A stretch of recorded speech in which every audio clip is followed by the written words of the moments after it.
European countries have taken a dramatic decision regarding Iran with far-reaching consequences. Meanwhile, the IDF sent helicopters and troops to hit terror targets near Damascus over the last 24 hours, operating in Syrian territory for several hours. The IDF is also sending more signals of readiness to take full control of the Gaza Strip and Gaza City, while also establishing more humanitarian aid centers to add pressure on Hamas and support the civilian population of Gaza. The IDF spokesperson in Arabic stressed that the evacuation of Gaza is inevitable. However, a harsh dilemma hovers over Israel, the choice between the defeat of Hamas or a partial deal. But Hamas also faces harsh choices as another one of its senior operatives is eliminated, raising the fresh fears in the terrorist organization and their top ranks. Welcome to Boots on the Ground. I'm your host, Yair Pinto, reporting about all the truth from Israel. By a directive of Israel's political echelon, in the coming days, 2 new humanitarian aid centers will be completed to take care of the residents of the Gaza City area who must flee south ahead of a general offensive. The IDF spokesperson in Arabic stressed that the evacuation of Gaza is inevitable. But Palestinian and United Nations sources claim that the Gaza Strip needs 1.5 million new tents to care for everyone who needs shelter. And meanwhile, reports from Gaza City indicate that the IDF tanks have already penetrated into several neighborhoods, and Hamas has also issued a warning to its senior leadership worldwide following false reports about the elimination of Khalil al-Haya.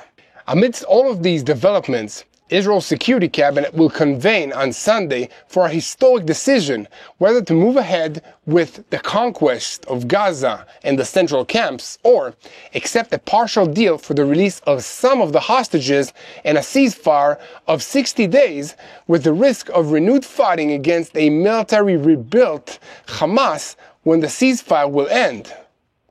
Hamas also already agreed to the Witkoff outline, which includes the release of 10 living hostages and the remains of 18 who have died in captivity. However, Prime Minister Benjamin Netanyahu once again declared on Wednesday that we are ready only for the comprehensive deal. As for a special envoy, Steve Witkoff, he added that we have a big meeting at the White House on the day after we will reach an agreement before the end of the year. Reports from that meeting also indicate that President Donald Trump would prefer an agreement to the full conquest of Gaza City. We also approved the plan to rehabilitate the Gaza Strip in parallel to the ongoing war. The plan will be implemented in areas of the south of the Gaza Strip under IDF control. Hamas also made a statement on Wednesday demanding that Gaza City residents not evacuate but stay put so that they can continue and being used as human shield by the terrorist organization, adding that the only appropriate place for these people to evacuate to is heaven. What do you guys think about that? Let me know in the comments section.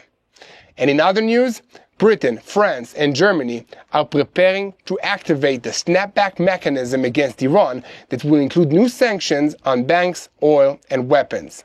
And at the same time, the IAEA inspectors returned to Tehran for the first time since June this week, and satellite images reveal that the Ayatollah regime is trying to destroy evidence of its nuclear activities.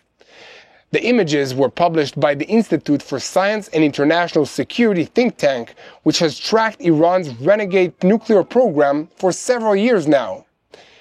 The images show the Mujeh site in Tehran, which was bombed twice by Israel in the 12-day war, showing evidence that Iran is rapidly removing rubble and debris in an obvious attempt to destroy evidence related to its nuclear program. And closer to home, IDF Northern Command has issued a fresh assessment that Hezbollah is in a worse state than it was at the end of the fighting last November.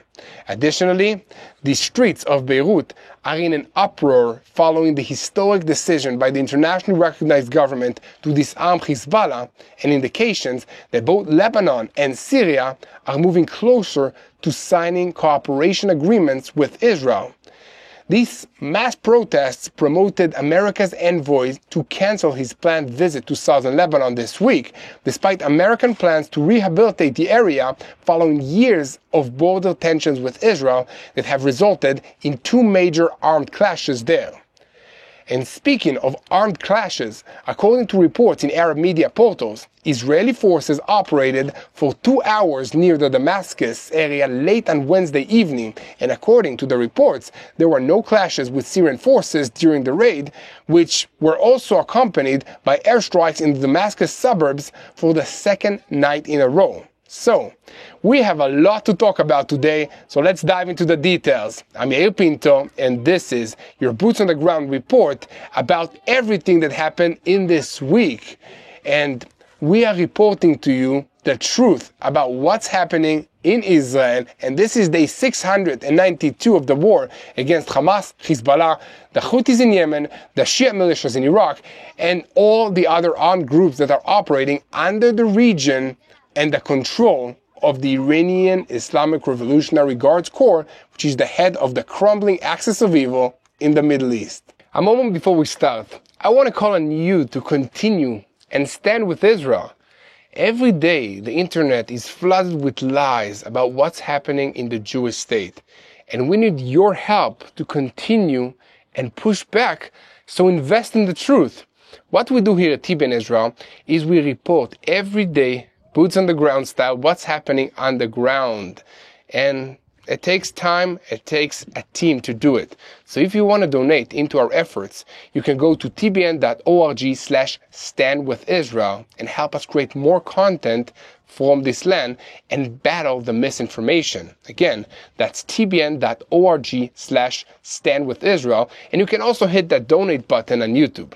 Now, let's get into the news. As the IDF spokesperson's office announced on Wednesday that amidst preparations to conquer Gaza City, IDF and Shin Bet forces over the weekend eliminated Mahmoud al-Aswad, a commander in Hamas's general security apparatus.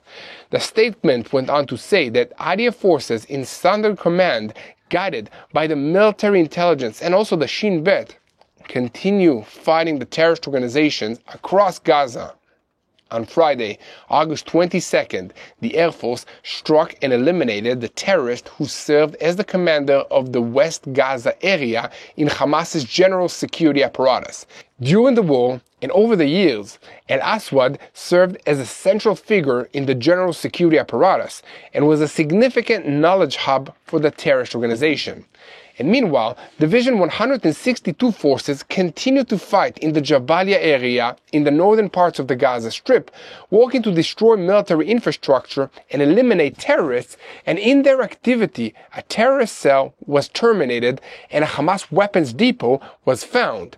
Division 99 forces are operating on the outskirts of Gaza City to locate and destroy military infrastructure above and below the ground, and in the past days, the forces struck and destroyed several operational posts that posed a threat to our troops.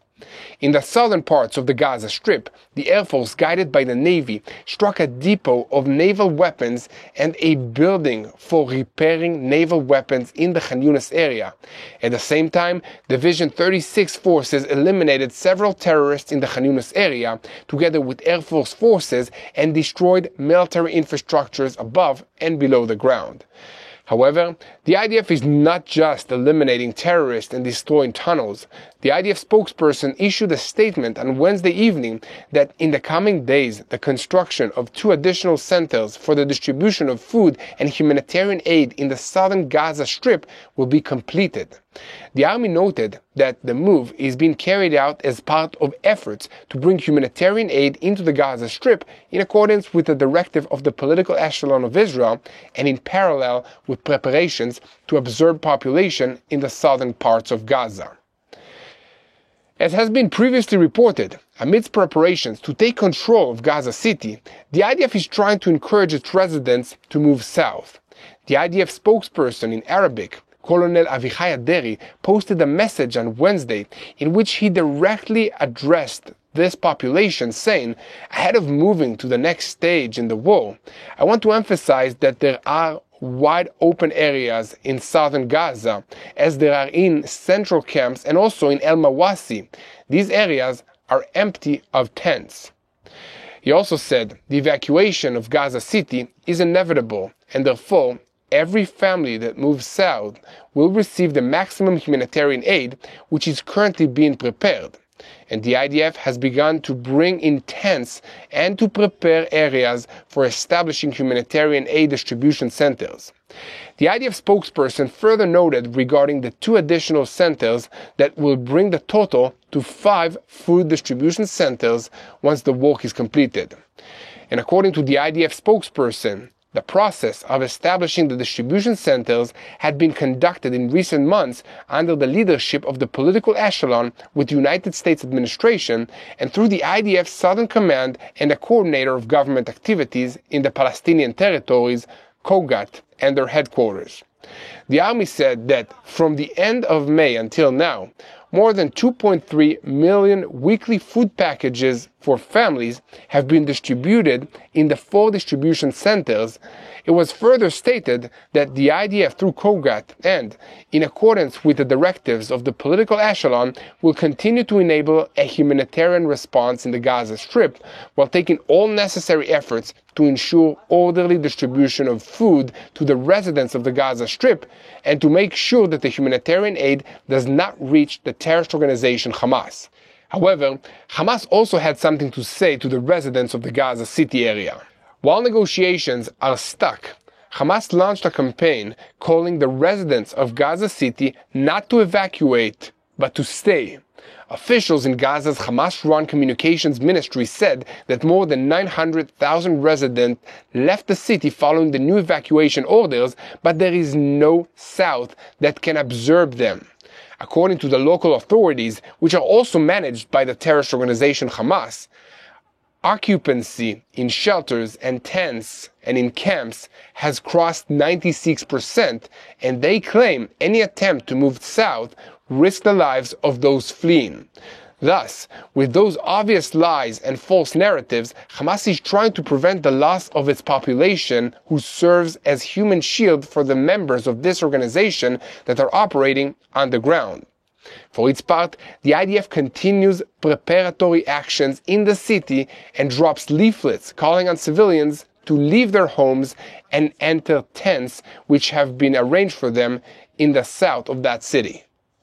And meanwhile, Reuters reported from eyewitnesses that the IDF tanks entered the Abd el-Rahman neighborhood in the northwest of Gaza City in the last 24 hours, shelling buildings and wounding several people.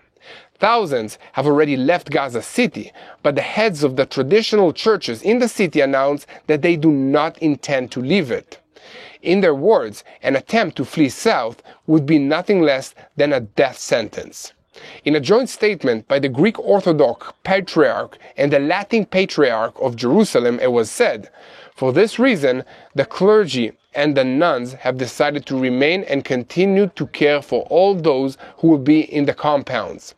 Most of the people who watch these videos are Christians, and I'd like to hear from you. What do you think about this stance taken by the leadership of the traditional churches here in the Holy Land? Let me know in the comment section, guys. And back to the situation in Gaza. Palestinian officials and the United Nations authorities are saying that the Gaza Strip needs about 1.5 million new tents to accommodate all the people who need shelter. Winter is coming, and if you've never experienced an Israeli winter, you might be surprised how cold it can get.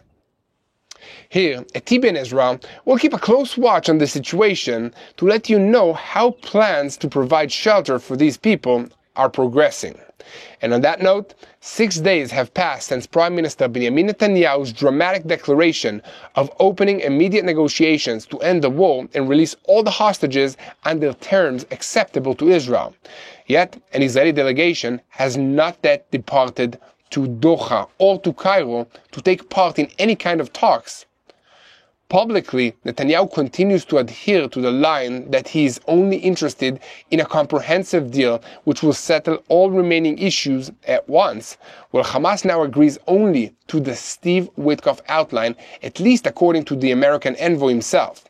But after many months of negotiations during which Israel insisted on this outline, it changed directions. Witkoff said this week that Hamas agreed to the proposal, but explained that the terrorist organization did so after stalling, and therefore, in his words, it is responsible for the collapse of the contacts for an agreement. Under that proposal, which Hamas supposedly agreed, 10 living hostages and the remains of 18 others who died in captivity are to be returned to Israel as part of a temporary 60-day ceasefire, during which negotiations will be conducted for a comprehensive agreement that Netanyahu now demands. But the Prime Minister now follows a line of negotiations under fire, and the deal, which also includes American guarantees that Israel will not resume fighting on day 61, is stuck. Furthermore, instead of discussing the agreement itself, the sides are discussing the conditions under which the talks will begin and their location. Despite this, Witkoff assesses that an agreement will be reached before the end of the year, but it is not clear how many of the hostages will survive until then. On Sunday, there will be a cabinet meeting in which the ministers will deal with the operational plans for Gaza, which in practice have already been approved by the small cabinet. Further developments are expected from that meeting.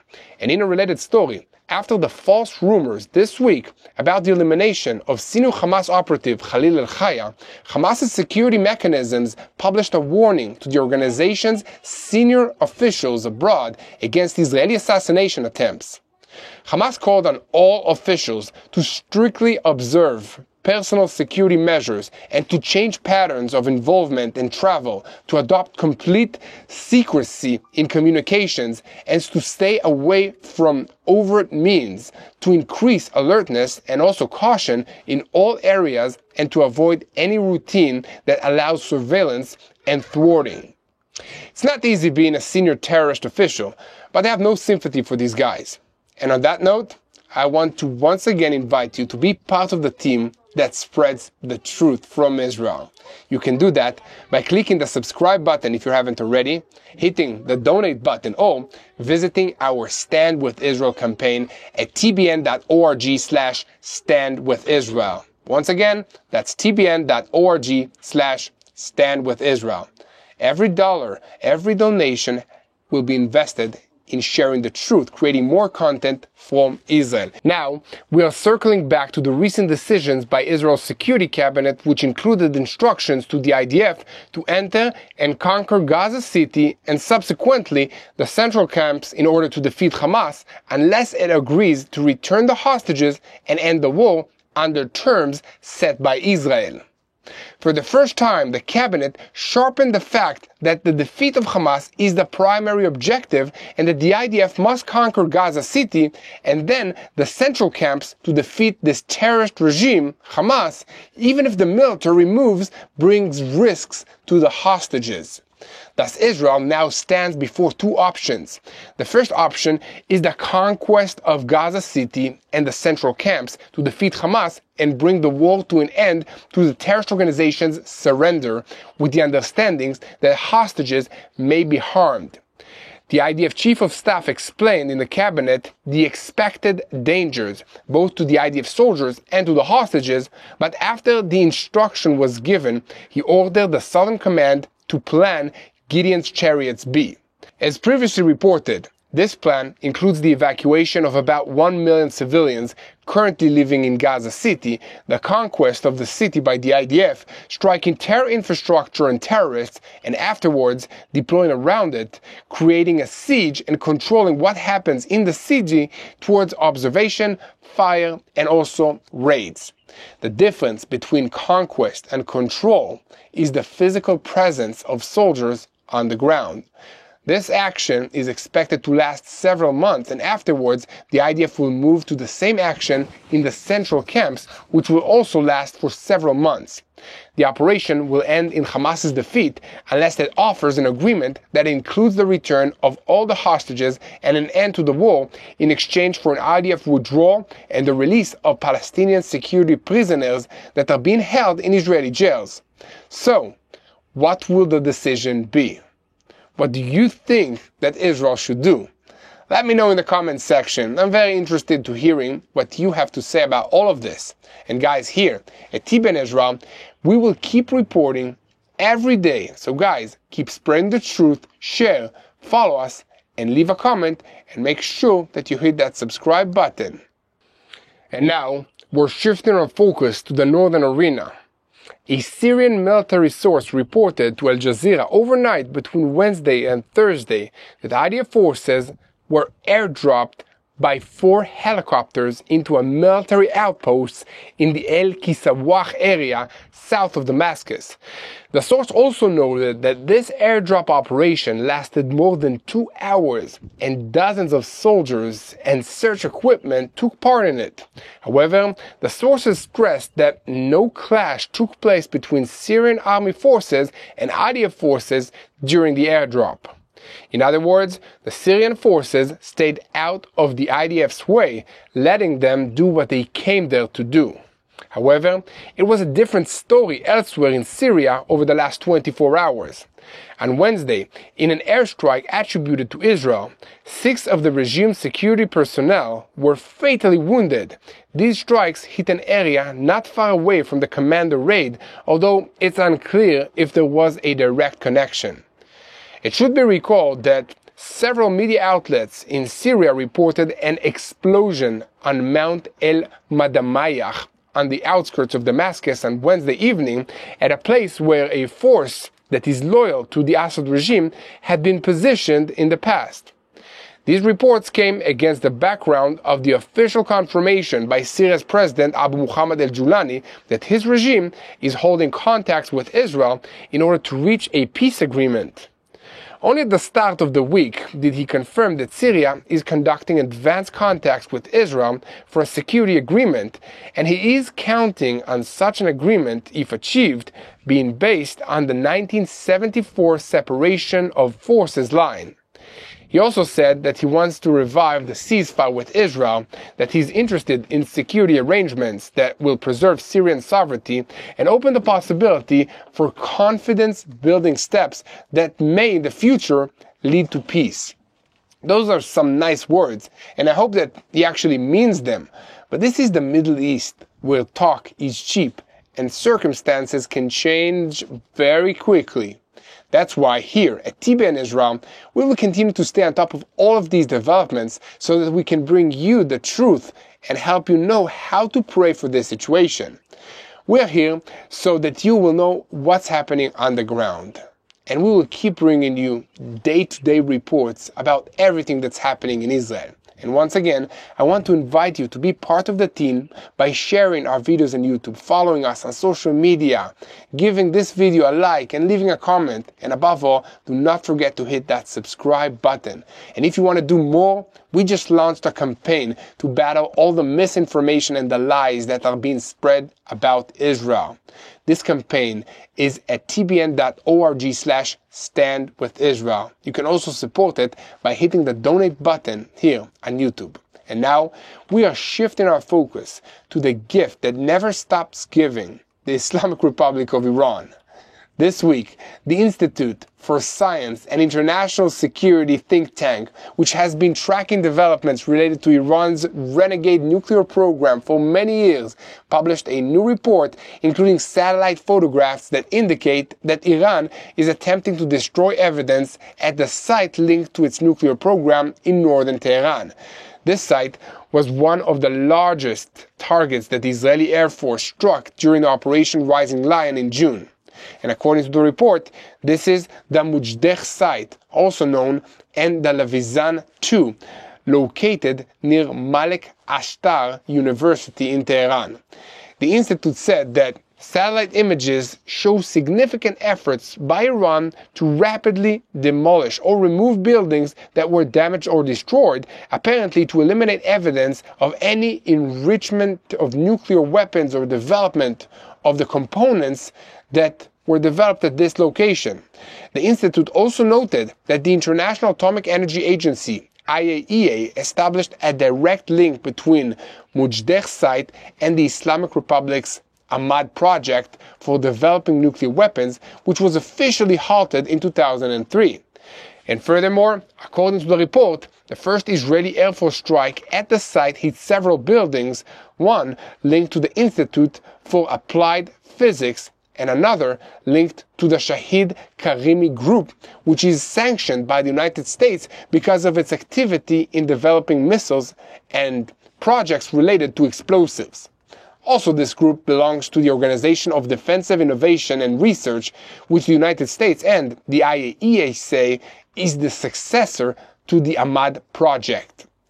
The second Israeli strike destroyed the Institute for Applied Physics building, caused damage to a security building, and demolished a workshop. And according to a June 20 satellite image by Maxar Technologies, on which Research Institute relies, the report stated that a July 3 satellite image shows the start of cleaning and removing debris from the site, and images from August 19 showed that the applied physics and the building and the workshops that were destroyed had been completely cleared, and the debris were removed from the site, as well as the building in which the Shahid Karimi group was suspected to have been operating.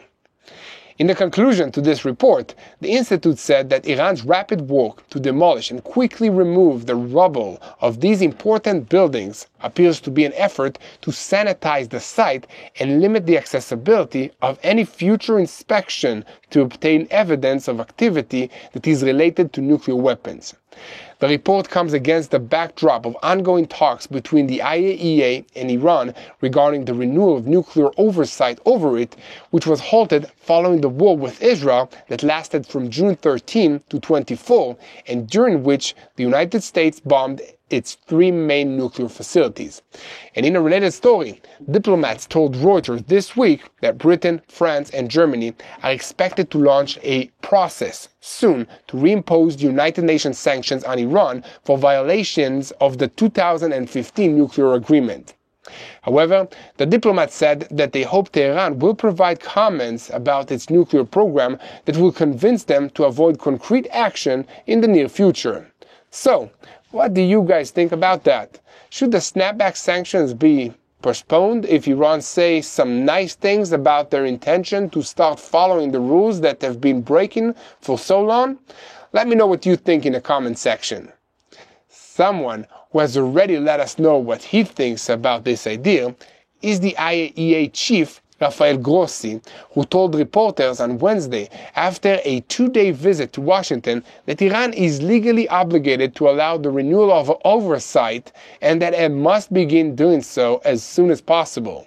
According to him, the agency wants to visit all relevant sites, including the main nuclear facilities, Fordo, Natanz, and Isfahan, that were hit by the United States, and to calculate Iran's 400-kilometer stockpile of uranium enriched to a nearly weapons-grade level.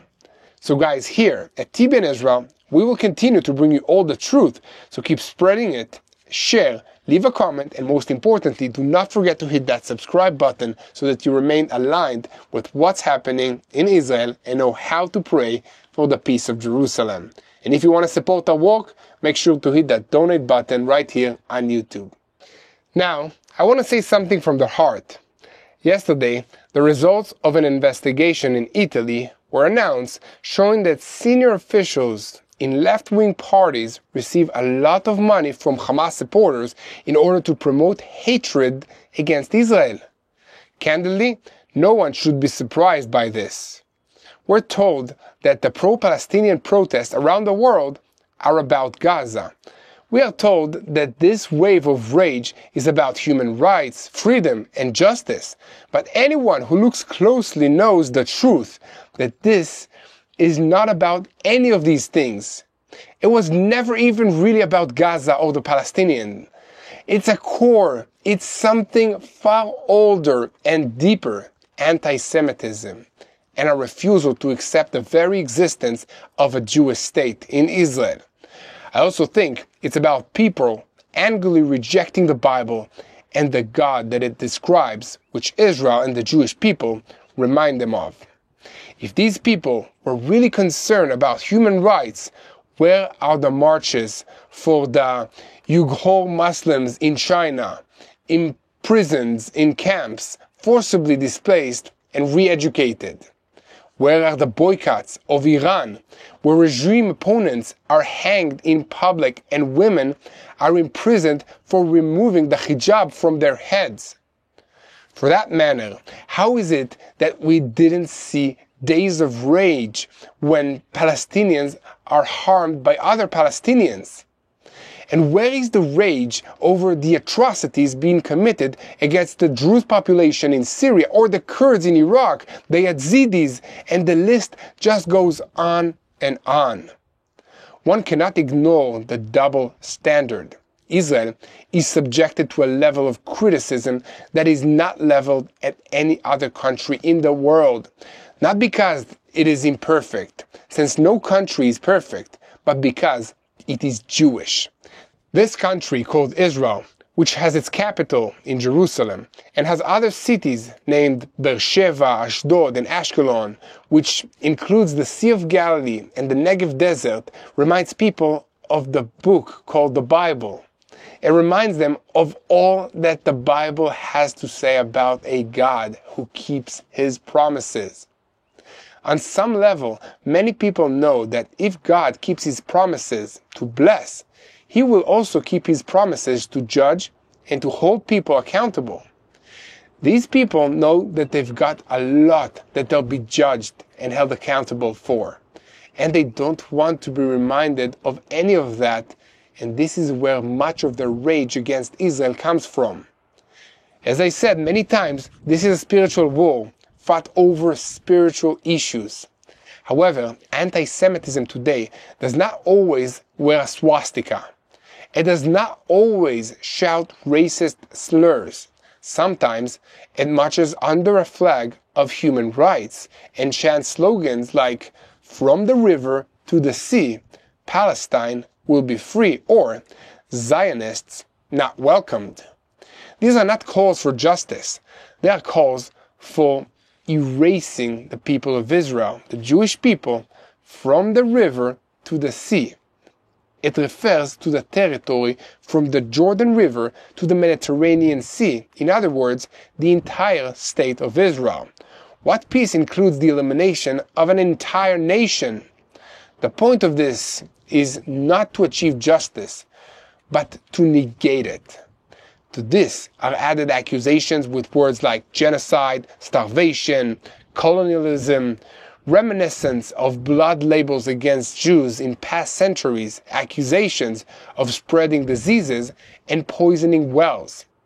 The irony is that Zionism is nothing other than the national movement of the Jewish people, no different in principle from European national movements in the 19th century. Zionism sought a home for the Jewish people in its ancestral land, Israel. It grew in response to hundreds of years of exile, persecution, pogroms, and genocide. To deny the Jews that right, while granting that same right to other peoples, is not justice. It is discrimination, and we see it everywhere. In the past year alone, synagogues were attacked in Australia, in France, and a week ago in China. These are not protests against military actions. These are acts of hatred against the Jewish communities thousands of kilometers from the conflict. When a synagogue is set on fire during the Sabbath prayer, when Jewish schools need armed guards, when ultra-Orthodox Jews are attacked in the streets of Canada, when graffiti says death to the IDF or kill Zionists, that is not activism. That is terror in the language of protest. And meanwhile, the real conflict between Israel and the Palestinians is increasingly complex. It does not compress into hashtags or TikTok clips. It includes a horrific massacre carried out by a Palestinian terrorist organization that also serves as the elected government in Gaza. It touches on history, religion, geopolitics, trauma, and clashing national aspirations, but instead of grappling with this complexity, many choose the simplistic and distorted narrative that Hamas has been pumping for years. Israel is the villain, Palestinians are the victims, everything else is background noise. Presenting things in black and white is not just intellectual laziness, it is dangerous. It fuels violence against Jews everywhere, conflates Israel with Jewish identity, and then punishes Jews worldwide for the very existence of Israel. This is not criticism, this is hatred. Can you criticize Israel's policies? Absolutely. Israelis, including me, do it every day. That is the essence of democracy. But to deny the state's rights to exist, to demand its dismantling from the river to the sea, to call for the death of its soldiers, to ban Zionists from the public square, to attack Jews for their faith. This is not anti-colonialism. This is anti-Semitism. And let's not be confused. The coalition of anti-Israel forces today includes ideologies from the extreme left, the extreme right, extreme Islamists, and traditional anti-Semites, strange bedfellows united by a shared obsession of hatred of the Jewish people and the people of Israel. They sweep alongside innocent young people, many of whom do not understand the history, the conflict, or even the slogans that they are shouting into a movement that wraps hatred in the language of justice.